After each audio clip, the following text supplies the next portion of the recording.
కార్యక్రమానికి వచ్చిన అమాయకులందరికీ ఒక నమస్కారము, సౌండ్ పార్టీలందరికీ 2 నమస్కారాలు. ఇక్కడ మహిళామణులు సోదరీమణులు చాలామంది ఉన్నారు, వాళ్ళ కోసం చెబుతున్నాను. ఒకసారి అడిగారు నన్ను, ఆడవాళ్ళు మంగళసూత్రాన్ని కళ్ళకద్దుకుంటారు, చెట్టంత మొగుడు పక్కనున్నా కూడా ఆ మొగుడినే కళ్ళకద్దుకుంటే బాగుంటుంది కదా, మంగళసూత్రంలో బంగారం ఉంటుంది కానీ మొగుళ్ళో ఉండదు కదా అన్నాను. నాకు ఏ ఊరి వాళ్ళైనా ఇబ్బంది లేదు, కానీ ఒక బందర్ వాళ్ళంటే మాత్రం నాకు ఇష్టం లేదు. ఎందుకంటే బందర్ మా అత్తగారు ఊరు కాబట్టి. ఎంత ఆనందం అండి, మీరు కూడా నా టైపే అనుకుంటున్నాను. ఎవరి టైప్ వాళ్ళని వాళ్ళు ఈజీగా గుర్తించగలరు. భార్యనేమో ల్యాండ్లైన్ ఫోన్ లాంటిది, గర్ల్ ఫ్రెండ్ ఏమో సెల్ ఫోన్ లాంటిది. నెంబర్ 1.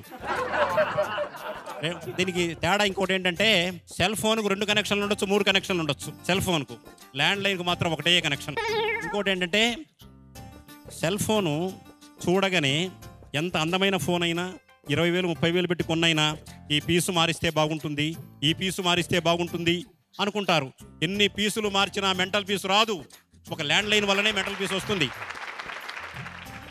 సెల్ ఫోను ఛార్జ్ చేస్తేనే పనిచేస్తుంది, రీఛార్జ్ చేస్తేనే పనిచేస్తుంది.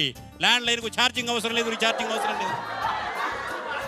ఆ తాతగారు ఏం పలకడం లేదంటే సెల్ ఫోన్ 2-3 ఉన్నాయని నాకు డౌట్గా ఉంది. ఇంకో విశేషం ఏంటంటే, సెల్ ఫోను ఛార్జ్ చేస్తే పనిచేయడం, రీఛార్జ్ చేస్తే పనిచేయడమే కాదు, ఇంకొక పెద్ద సౌకర్యం ఉంది అందులో.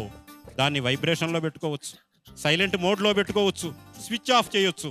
కానీ ల్యాండ్లైన్ స్విచ్ ఆఫ్ చేయడం ఎవరి తరమో కాదు, మోగిందంటే వీధి మొత్తం వినిపిస్తుంది. ఒకసారి జంచాల గారు నన్ను హాస్యావధానంలో ప్రశ్న వేశాడు.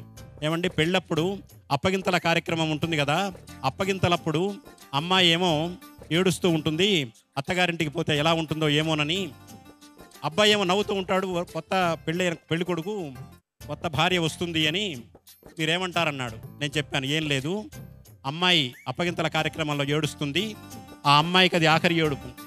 అబ్బాయి నవ్వుతాడు, అది ఆ అబ్బాయికి ఆఖరి నవ్వు అని చెప్పాను. చిత్రం ఏంటంటే, పెళ్లి చూపుల్లోనే ఒక మాయ ఉంది.